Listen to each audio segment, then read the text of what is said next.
Good afternoon, everyone. My name is Rimah Bayouk. And I just want to start off by saying that this TED Talk is basically going to be explaining the psychology behind self-destructive behavior.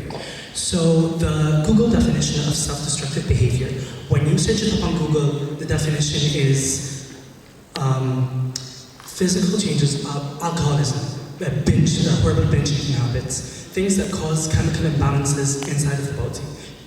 However, unfortunately, Google does not take into consideration the mental aspect of self-destructive behavior. So I just want everyone to take a look at the picture here. And just yourselves, what can you see from this picture? Obviously, the person is in distress. This person may be a victim of self-destructive behavior. Personal interpretations aside, we need to look at this from an objective point of view. Why is this person feeling this way? Why this person causes themselves to view themselves as less of what they really are? So I'm going to be introducing the Carl Rogers theory.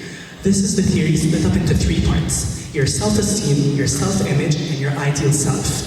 Self-destructive behavior is basically the self-reinforcement of negative thoughts. One can continually play negative thoughts inside of their heads until they become a real thing, or they're put into action.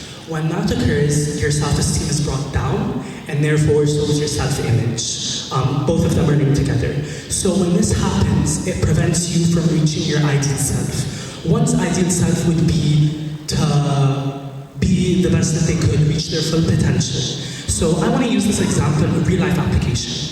Let's say you're a student who, let's say, did bad on a test. As a result of that, you would feel shameful, you'd be ashamed.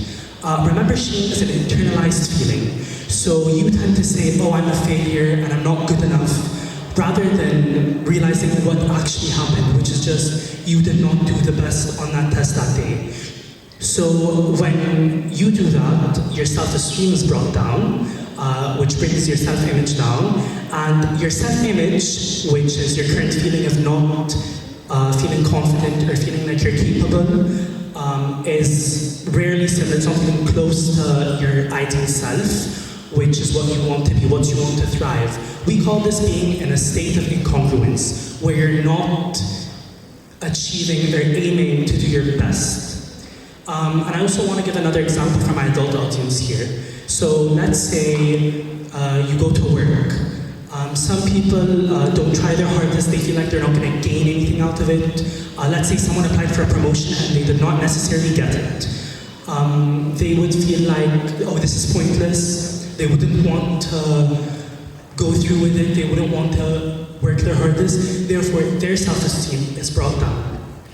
So how can we resolve an issue like this? When, let's say, okay, get more sleep, eat healthier. These types of responses would be given by a person who genuinely cares about you but doesn't understand the complexity of the situation. So ways to break this is called breaking the shame of cycle. So the first step of breaking the shame of cycle would be to recognize your triggers and what makes you feel ashamed, what makes you feel like you're not good enough. So think of a time where you had self-destructive behavior or where you brought yourself down. Think, what triggered that? Did you, for example, compare yourself to others in an academic sense? Were you stressed before it? What issues brought it up, basically? The second step, and the most important step, is refraining from your shame, or we could say self-forgiveness, in a sense that you need to positively affirm yourself or reassure yourself that you're capable.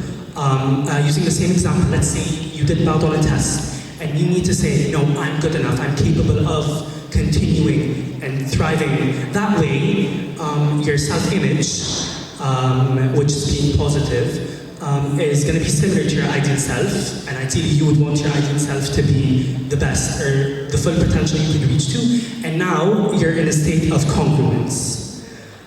So the bottom line is, whenever you're feeling down or whenever you put yourself down, just take a step back, collect your thoughts, and remind yourself that you're worth it. Thank you.